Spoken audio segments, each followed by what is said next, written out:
আলাইকুম ওয়া রাহমাতুল্লাহি ওয়া বারাকাতুহু। প্রিয় বন্ধুরা, আশা করি মহান আল্লাহ তাআলার অসীম দয়া ও রহমতে সবাই ভালো আছেন। এক যুবক নতুন বিয়ে করলো। ভালোই কাটতেছিল তাদের দিনগুলো। একদিন স্ত্রী খুব ভালো খাবার রান্না করলো।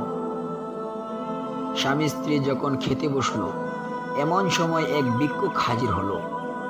ভিক্ষুকটি খুব ক্ষুধার্ত ছিল এবং সে কিছু খাবার চাইল।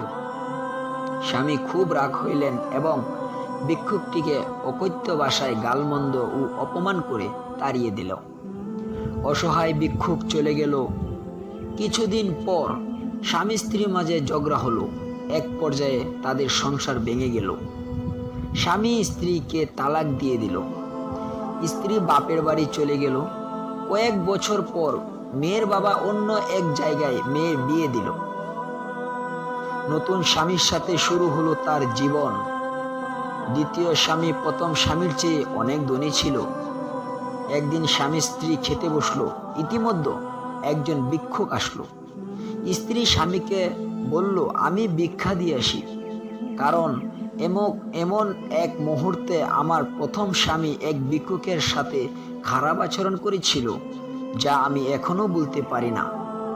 যখন স্ত্রী ভিক্ষা দিতে গেল, তখন সে অবাক হয়ে গেল, কারণ তার সেই প্রথম স্বামী আজ তার সামনে ভিক্ষার পাত্র নিয়ে দাঁড়িয়ে আছে। স্ত্রী চোখের পানি রাখতে পারল না। মেয়েটি তার দ্বিতীয় স্বামীকে বলল, আমি আপনাকে এক আশ্চর্য ঘটনা শোনাবো। তারপর মেয়েটি তার প্রথম স্বামীর সাথে ঘটে যাওয়া ঘটনাটি বলে দিল। তখন দ্বিতীয় স্বামী চোখের পানি ছেড়ে দিয়ে বলল, আমিও তোমাকে এর চাইতেও আশ্চর্য ঘটনা শোনাবো। তুমি হয়তো শুনে অবাক হয়ে যাবে যে ওই দিনের অসহায় যে ভিক্ষুকটি আমি, যিনি আজ তোমার সম্পদশীল স্বামী। শিক্ষা: আল্লাহর মুহূর্তের মধ্যে গরিবকে ধনী আর ধনীকে ফকির বানিয়ে দিতে পারেন। সুতরাং আমরা কখনো কোনো অসহায় কিংবা গরিব লোকের সাথে খারাপ ব্যবহার না করি। যদি পারি নিজের সাধ্যমতো সাহায্য করব। কোনোভাবেই তাদের সাথে ধমকের সুরে কটু কথা বলবো না।